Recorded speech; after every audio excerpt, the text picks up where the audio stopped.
Roxo Media House. Rutherford in the lane, short, tapped around a couple of times, controlled by TCU, and they can run out the clock. Kansas led this ball game at 6-5. From there on, TCU stormed this floor here at Allen Fieldhouse and comes up with a 23-point road victory in Lawrence today. How about this? The Horned Frogs on the road knock off the number 2 ranked Kansas Jayhawks, and all the world got to see it. You are in the State of the Frogs with head coach Jamie Dixon. Brought to you by Railhead Smokehouse, Hub International, Dave's Hot Chicken, by Texas Health Resources, the Flying Tea Club, and by Cadillac. Now with the head coach, here is the voice of the Frogs, Brian Estridge. Welcome back into another edition of State of the Frogs with the head coach Jamie Dixon as the Frogs come off that impressive win on the road against the Kansas Jayhawks. We're going to spend a lot of time talking about that one. We'll also look ahead to the matchup this week. A couple of them, obviously Oklahoma coming into town on Tuesday night, tonight here, and then on Saturday, part of the Big 12 SEC Challenge. Horned Frogs travel down to the hump. Starkville for Mississippi State right now, though the head coach Jamie Dixon joins us right now. You have talked about signature wins and how this program continues to build and the success that you have. That game against Kansas, where does it stack up for you? For me, I'm moving on to the next one. So I thought we were going to talk about the next game. Yeah, so right, that's right. what I've been talking to our guys about is handling success. Moving on to the next game and getting ready. But obviously we've had 24 hours of national news and the game of the day, and it was as good a win as you could get this year. I mean, a road win against a highly ranked team at 2, I think they were, and 23-point margin. So yeah, it means a lot for that day, and in the net it had a big effect, but.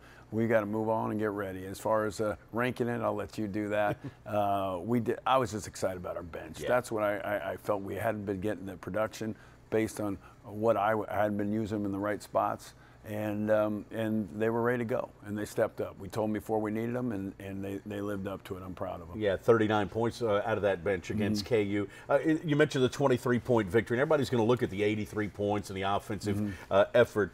But you challenged this group defensively and rebounding, and I thought really that was the difference in this game. Yeah, all summer we worked, in the fall we worked. We want to get better offensively like everybody does, and I think we haven't been where we need to be defensively, and I can't have a lot of question as to why, and I saw it, I knew it, and I just couldn't get them to be the defensive team we could be and had been. So we're still working on that consistency, but we saw it there and got it started with defense, no question about it. The ball pressure was better, the team defense was better, the help side, the loading up, as we like to say, was all there. We took a couple charges, and then we out-rebounded them by a good number. So all those things were what we need to do, and it makes us a better team, and it makes our offense a whole lot better as well. Kansas is a great shooting team. We know that. And you held them to 7 of 21 from behind 3. To me, though, the bigger number, the 17 turnovers, right? Yeah, I mean, I think that was big, and I think the shots, they missed some open ones early. I think the 2 that Harris had, but for the most part, we made them put it on the floor.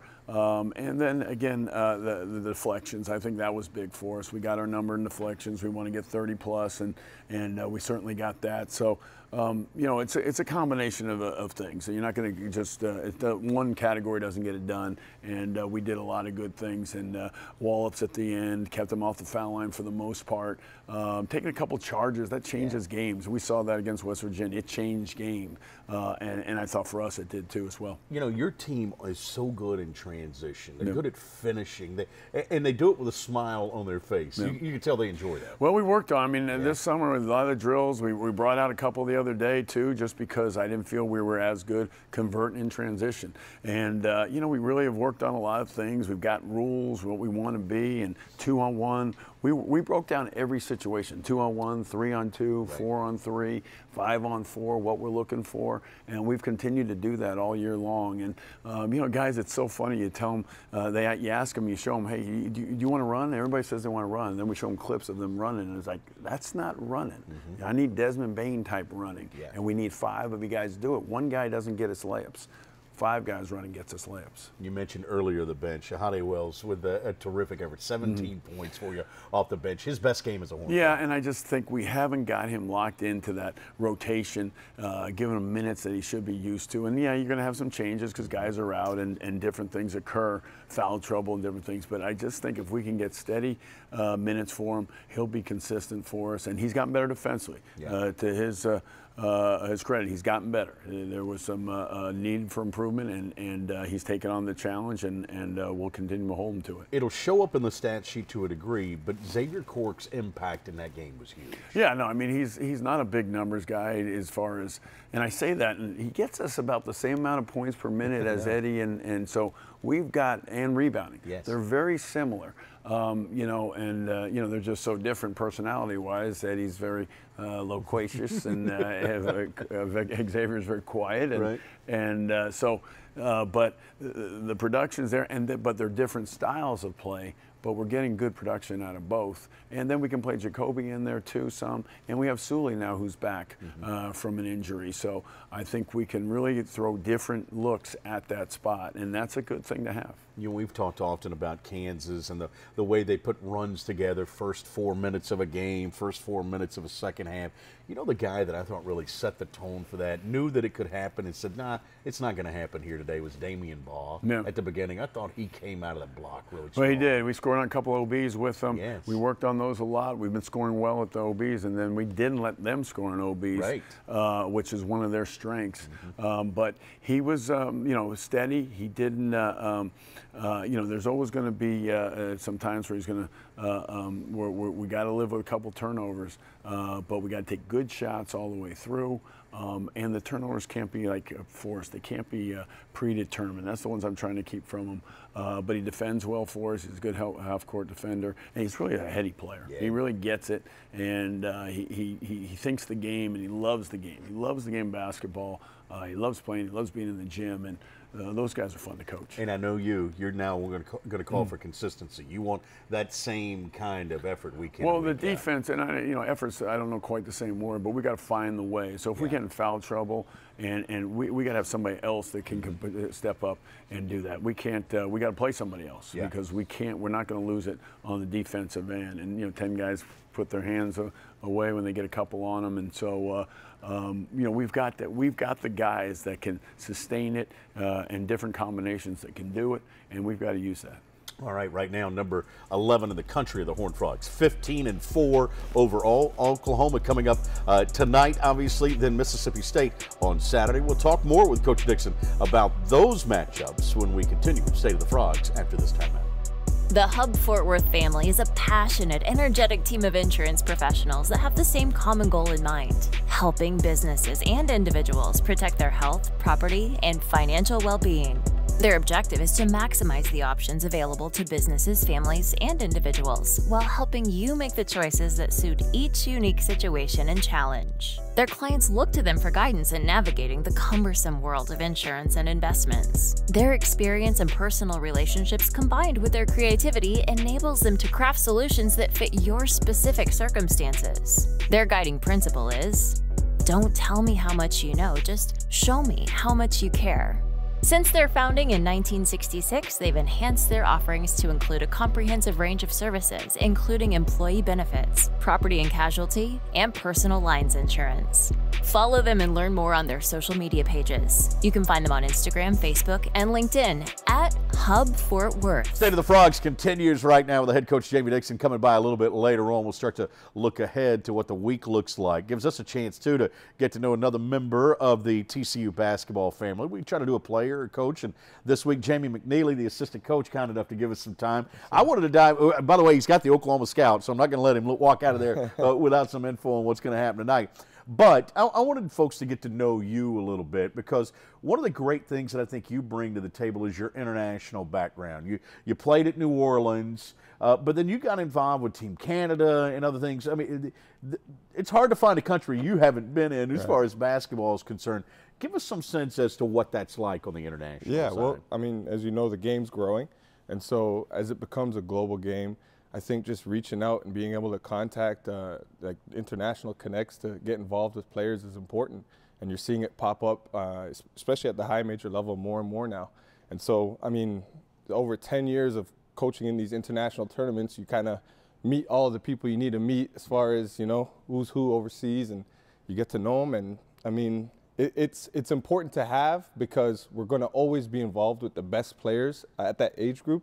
And right now, it might be anywhere in the world, not just in the state of Texas or in the South. So, did you grow up in Canada? Yes. Okay, so you grew up in Canada. Give me some sense as to what basketball's popularity is like. We all think Canada and we think hockey, right? But give me some sense as to where basketball starts, or maybe we think curling. Yeah, a little bit of curling. Yeah. But where does it stack up? I mean, growing up, I could tell you more about Doug Gilmour and Wendell Clark than some NBA players. But obviously, in the mid-'90s, right. The Raptors kind of changed that. Yes. And I remember being a middle schooler when it happened, and Damon Stoudemire, our first draft pick, had a point guard camp. And I thought it was the coolest thing ever. The first time you get to see an NBA player, you get to meet him, you get to be in his camp. And I think that was the deal for Canada for such a long time. It seemed so unattainable, so far away. And I think the Raptors just kind of brought it home. Hey, I could do it. I see him. I'm touching him. I'm interactive with them. And I think from there, it just kind of grew and took off. So kind of fun to be a part of. I bet so. One thing I've always wondered about, and I know the university system in Canada is a little different, but I wonder why intercollegiate athletics on the Canadian side hasn't taken off. Because if you're a good basketball player in Canada, you're coming to the U.S. Right. Why don't they have, the same sort of, is it just because of the way it's been ingrained over the years? Right. It sounds like you're in our Canadian coaches group chats right now, because we ask the same questions all the time. And one thing I kind of came up with is I was an inner city kid, and I couldn't really afford school. And they don't give athletic scholarships in Canada. It's only academic scholarships. So a lot of the top-end talent, especially coming from inner city schools and high schools from around Toronto area, they want that scholarship. And I think if Canada did something as simple as, just adding athletic scholarships to what they do, a lot of kids would stay home. But right now, I mean, the itch is still to go to the South and play at the highest level. And so I think we'll continue to see the Canadian kids kind of just be intertwined with a lot of the American kids coming up. And it's worked out good for you. You came to New Orleans, got to play there. Obviously, you've been an assistant coach at Marquette and Virginia Tech and Texas A&M, and now at TCU. Give me some sense as to how TCU can benefit on the international market as far as basketball is concerned. Will we see that presence continue to grow, you think? I think so, just because of the level we're at in the Big 12. Right. And the guys overseas that want to come over here, they have the same goals in mind as American kids. They want to go to the NBA. And they know the Big 12 is probably the closest step you're going to get on your way to the league. And that's pretty well known. Our notoriety, obviously, with football, but just the league in general. I mean, the national champs are coming out of our league often, more times than not. And so they know that our league is arguably the next step right before the NBA. And that's not a secret anymore. That's not, international kids aren't wondering, hey, oh, you're a school in the States, let me just go to you. No, there's levels, and they're starting to get that more and more. So, I mean, we have to have a presence if we're trying to stay relevant with the top talent in the world. And I think we're going to continue to do so. Take yourself out of the mix and take Emmanuel Miller out of the mix. Who's the greatest Canadian basketball player of all time? Yeah, there's a lot of debates going on. I think Nash kind of ended it with those MVP runs. Yeah. I'll also throw Jamal McGlure up there, because I think he was one of the first to kind of do it at the high level from inner city Toronto. Yeah. But there's been a handful. Was he from Mississauga or was he from inner city? He was kind of close inner city, Scarborough, kind of where Emmanuel and myself are from, and he kind of went to school downtown in the middle of the city. So he got a lot of pop there. But there's been good players even before, and a lot of guys unfortunately kind of slipped through cracks, and just because the structure in Toronto wasn't really there. And nowadays, I mean, you could just turn on the TV. Any NBA team probably has one or two Canadians on it. Right. So. You like how I pulled that suburb out of my? Yeah, I like that. You like that, Mississauga? I like that. I always like saying that. By the way, before we turn to Oklahoma, real quick, does anybody in Canada? Did you watch Canadian football, CFL? Yeah. So was it important? It was. You more tune in whenever the Grey Cup's on, to be honest. But outside of that, I mean, I knew a couple guys coming up, Pinball Clemens, and Rocket Ishmael, a couple guys, Doug Flutie, and so I knew a couple names coming up. But I mean, you still kind of turn on the tube and see when the Cowboys are playing, even in Toronto. Yeah. So. All right, Oklahoma coming into town tonight. I know this is your scout. By the way, Jamie does a terrific job preparing this team game in and game out for what they're going to see. This is a little different group, Oklahoma. Yeah. They reduce the number of possessions. They're going to slow it down a little bit defensively. They're not going to be necessarily all up in your face. Correct. Give me some sense as to what we'll see tonight. Right. They do a good job protecting the basket, and they do a good job scoring around the basket. They lead our league in 2-point field goal percentage, and I usually think that's a big indicator in wins. And so we can't give up layups and easy baskets around the rim to a team that's really good at that. So if we do a good job protecting the basket, and just like how they don't really get out and pressure and their ball screen coverage isn't as aggressive, we want to kind of flip the script on the other end and be the aggressor as much as possible. And I think we took a step in the Kansas game in the right direction in that regard, but it's something we're going to have to do to kind of combat how good they are at throwing the ball inside. It's almost as if they play zone without playing zone, right? They kind of back off of you, and they're going to force you to make perimeter shots, right? That's exactly right. And you kind of have to pick your poison at this level, and they've clearly done that. And the reason it's a little scary, it's a little different than the other teams in our league, where a lot of our league, it's ball pressure and it's no middle. They're a little more willing to give up middle, but they don't want anything going on near the paint or near the basket. And so we can't just get lured into shooting deep shots just because, hey, they went under that screen or the big's backing off a little bit. We still have to do what we do and kind of, despite how they want us to play our game. This guy loves diving into tendencies and analytics. We can do this all day long. Jamie, thanks for coming by, Yes, man. sir. My Appreciate pleasure. the time. Jamie McNeely joining us. All right, more with head coach Jamie Dixon. He will join us as we talk more about what happens this week for the Horned Frogs, including that SEC matchup on Saturday at Mississippi State. We do that when State of the Frogs continues after this timeout. Simply the best barbecue in Fort Worth. Dine-in, catering, or drive-through. 2900 Montgomery, just off I-30. Remember, the best barbecue in Fort Worth is at Railhead Smokehouse. For exclusive interviews and content on TCU recruits, subscribe now at frogstoday.com. Any sport, anytime. It's your source for all things TCU. Only on frogstoday.com. Texas-based Happy Water offers the best-tasting, sugar-free kids drink ever made. Happy Water comes in 4 delicious flavors that you can find at local retailers and on Amazon. Each pouch contains 0 grams of sugar, 0 calories, and 0% juice. Head to happydrinks.com for more information and to purchase Happy Water. That's HAPIdrinks.com. Live happy, be happy, drink happy. State of the Frogs continues right now. We come back to the Flying T Club studios because, you know, we've talked a lot with Jamie Dixon about the transition of this team. Jamie McNeely just a second ago was talking about that as well, the success that they've had in the open floor. We thought we'd try to break this down for you, dive a little deeper into the schematics of it, why it works. We bring in our basketball expert, the great one, Bingo Merricks, is alongside. All right, Bingo, let's dive in this before you go to the board.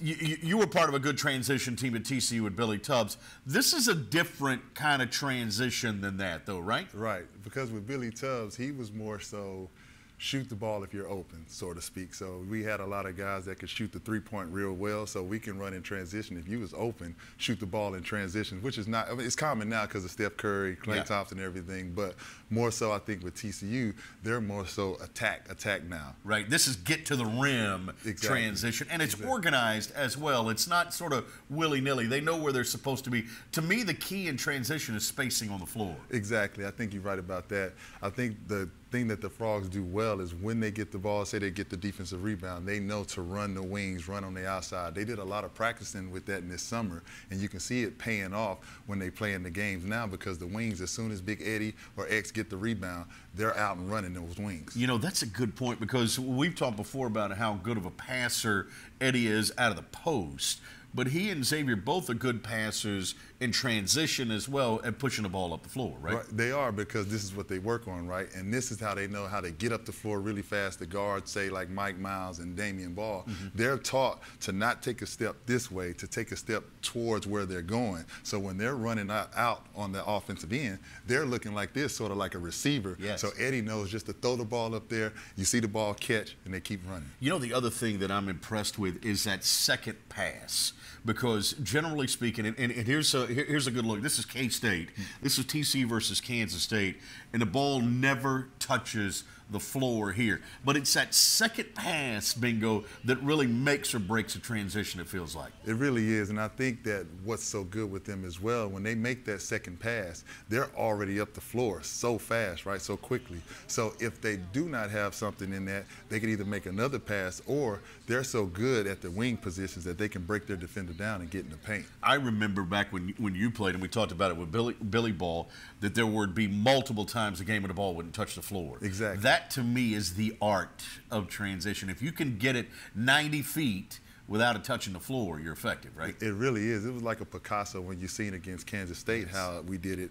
They touched the ball, bing, bing, kind of like a pinball effect, how it just hits, and then got the layup right at the end. And the key also is go side to side, cross the court, right? Because in the defense, they have to adjust to that as well, right? Right, because if you got the ball and you're moving the ball, if I'm moving it this way, then I'm not touching the floor, then I move it back. You have the defense shifting. So as I have the defense shifting, your momentum is going this way, and I know I'm coming back this way, and that's how they're able to get through those crevices and get to the basket. Man, it works out great. So when you watch this team's fast break and transition and compare it to what you guys did in college with Billy, what you did in the professionals ranks for 18 years, how good is this group in transition? The thing I love about this group here in transition, that 1 through 5 can play above the rim. So as we see when they move the ball, if they have a lane to go through, they can go right up to the basket and put it on your head. Right, and they will. They will. Go to the board. Show me exactly how this works, man. Okay, so we have right here already, so let's say Big Eddie has already got the rebound, right? So as he gets the rebound, you have the wings over here already. So the wings this is how they practice. They have cones right here, say on the side, because they want to run outside of the cones. So this is why they're getting wide, to get the spacing on the floor. So as they're getting spacing on the floor, they're running up the floor already. So you have another, say the other big, say Emmanuel, he's running down the middle, so to speak, to get to the paint. So as Big Eddie throws the ball out, we have, say, a Mike Miles, a Damian Ball, they're catching the ball, and they're already at half court. Okay. And that's why he's such a good passer. This is what makes it so good, because he's making accurate passes to get the ball up here. So as he gets the ball up here, the other wing is running as well, as we've seen at Kansas State. So as you pass the ball again, you have the ball here, and as you get the ball here, either the defense is going to shift this way, because if the defense doesn't shift, I'm just going to attack the basket. But because TCU is such a good transition team, the defense is trying to get back. So as they're shuffling, trying to get back,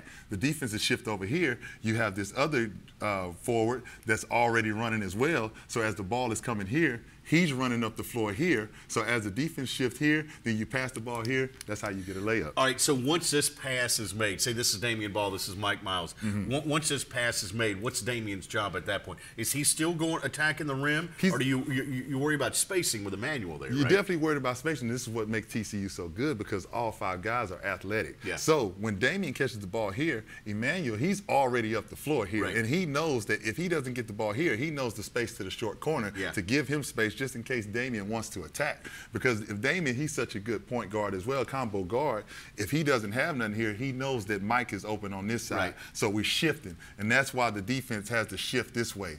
So once the defense shifts this way, you have Emmanuel down here as well. So the ball comes over here, and then we try to throw it in. Let's say we have a good defense, though. The defense recovers. You have maybe about 20 to 10 seconds left on the shot clock, right? And you have Damian, you have Mike that are such good breaking the ball down and getting to the basket that it still doesn't matter. They can set up, and they can still break you down and get to the basket. Here's the other thing. The angle on this pass to Emmanuel Miller is a lot better than this angle to Emmanuel Miller, right? So when he's running down the middle of the floor, he's naturally moving toward the left-hand lane, right? Exactly. And so he's got that angle to throw to him. Damian settles back up here sometimes, doesn't he? Right. And he's kind of the relief valve, if you will. If they get in there, there's traffic. They got it. All right, so that's 3 guys. Right. You got Eddie back here. Right. He's just kind of slowly working his way up. Right. Where's that 4th guy? Is that the secondary break? That's the secondary break that we're talking about. And so say that they come up the floor. You have Emmanuel here. You have the other wing that's also kind of trailing the play a little bit. Yes. You have Big Eddie that's coming up as well, right, as the 5th guy. Right. Say they don't have the pitch. They have the pitch,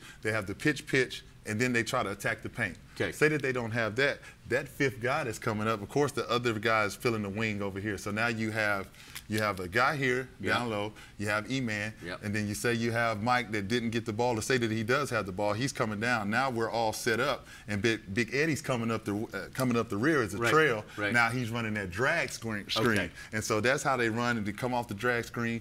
Damian Ball is good at breaking down screen and rolls, and so now he can get to the basket. Oh, if you help on him, drop off to Big Eddie. E-Man knows to watch Eddie as he's going, and he knows that, okay, if Eddie's rolling, I need to fill over here to the short paint, to the short corner right there. So many options. So many options. That's what makes them dangerous. You know, we're not shooting the ball particularly well from the three-point line right now, but because the transition is so good, that's what still makes TCU one of the top-scoring teams in the nation. I dig it. Thank you, Bingo. Man, appreciate it. Always good breaking it down for us. Bingo Marriott here. When we come back, Jamie Dixon's going to join us as we continue with State of the Frogs. We're going to talk about the matchup with Oklahoma. Also look ahead to Mississippi State coming up on Saturday. State of the Frogs continues after this time out. Dave's Hot Chicken is a cult favorite and now has 2 locations in Fort Worth, Bryant Irvin Road on I-20 and Berry Street at TCU, both owned and operated by Horned Frogs. Mention the Frogs Today show and get 10% off anytime, and order online at daveshotchicken.com. Say hello to the water of tomorrow. Richard's Rainwater. Richard's Rainwater is 100% rain, refreshing, renewable, and the only ingredient we use in our water. Why rain? Because everyone deserves access to clean water, and rain is a 100% renewable resource available everywhere. Drink the rain. Save the planet. Shop now at richardsrainwater.com. The winter sun. It's a ticking clock, where shorter days mean a precious countdown has begun. So chase the sun and seize the season, because when the days are at their shortest, it's on us to make them the fullest. Get 3.99% APR for 60 months on most 2023 Cadillac models. Visit your Metroplex Cadillac dealers today for this attractive offer. The Flying T Club provides the everyday TCU fan and alum the ability to specifically support TCU student athletes. Flying T Club offers 3 levels of memberships. The Flying T Club is a nonprofit organization supporting the brand development of TCU student athletes through a series of unique event-based networking opportunities, which are exclusive to our members.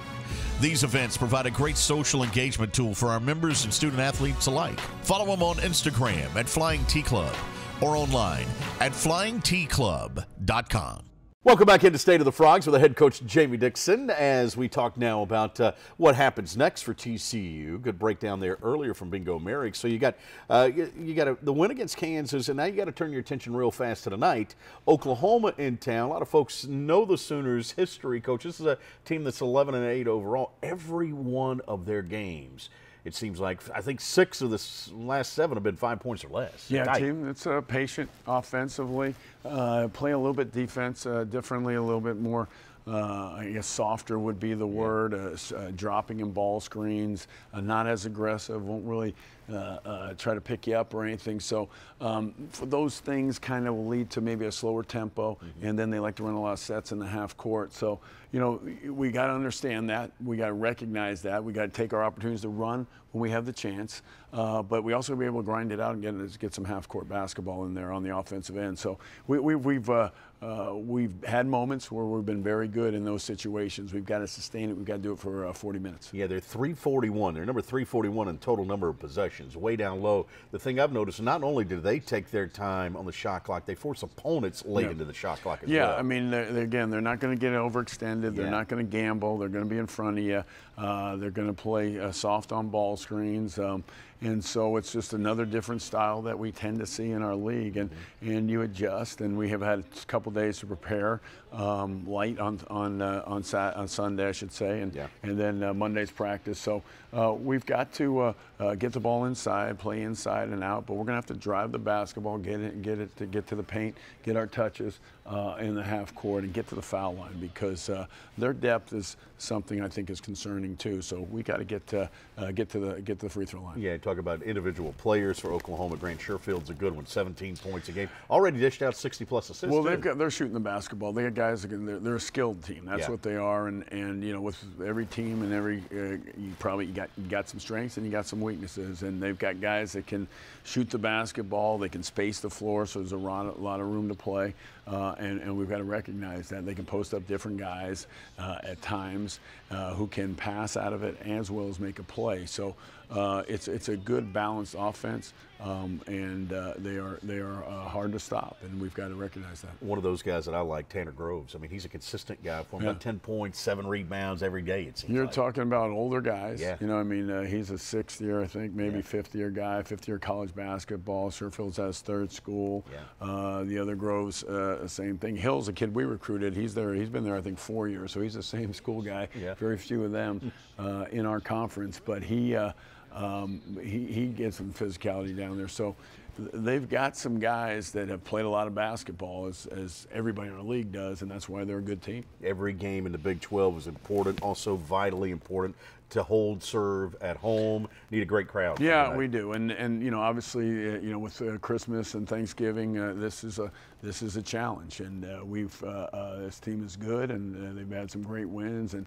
we've got to create the home court advantage that we've been seeing every game. You know, I mean, we've got to get that, have that for Tuesday's game, because it's going to be a big one for us, and you know, we've got to find the way to play our best game coming off a win like we had the other day. And I know how you like to work in day-tight compartments, which is a good thing, game to game. I'm Mississippi State on Saturday. I know you don't want to look ahead, but the Big 12 SEC Challenge, this will be the last one of it. Do you like how it comes in the middle of the year like this? You know, no one likes it in our league. We voted against it as far as coaches. Right.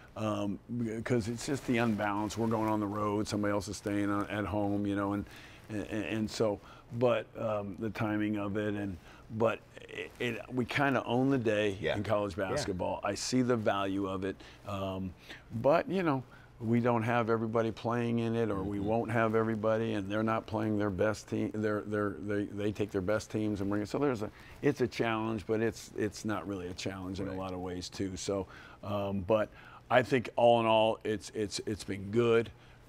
But it causes a lot of other things as well. Yeah, all right. Right now, though, the focus is on tonight. Oklahoma in town, the Horned Frogs, looking for win number 16 on the season.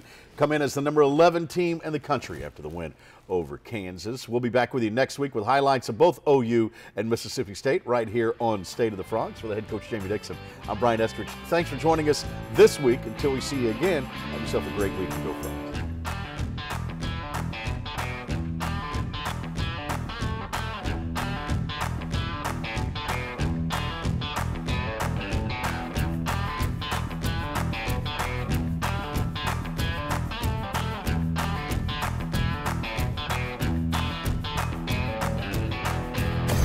Roxo Media House.